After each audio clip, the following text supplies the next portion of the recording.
Crude oil had a sharp drop last week, over 8%. That story is over. This is the story that is starting now. Most people assume a crash like that leaves volatility elevated for weeks. The data says otherwise. After that $15 weekly range, the Bollinger Bands are already compressing again. The market is going quiet.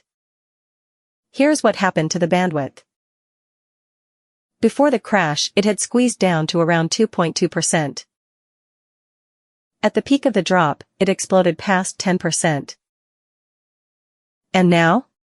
It is back down to under 3%. In less than a week, the bandwidth fell from over 10 to under 3. The release is fading. The coil is returning. But here is the key difference from before the last crash. That time, bandwidth compressed all the way down to its cycle low, around 2.2%, before it broke. Right now it sits around 3%. It has not reached that compression extreme yet. There is still room to tighten. Which means the setup is still forming, not ready yet.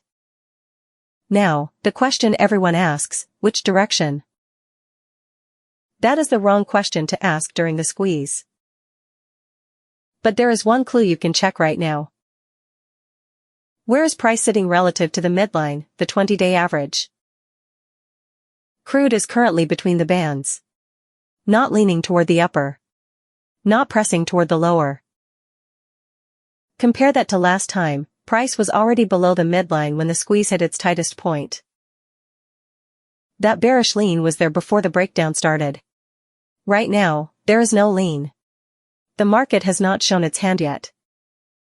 That neutrality is actually information.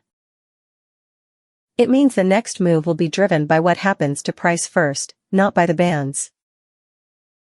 Watch which side absorbs pressure. Watch where it starts to drift before the explosion. That is the discipline Bollinger Bands require. You do not guess the direction during the squeeze. You watch the bandwidth continue to compress. Then you watch which band price breaks toward. Crude is reloading. The next move is building. You just do not know which way yet.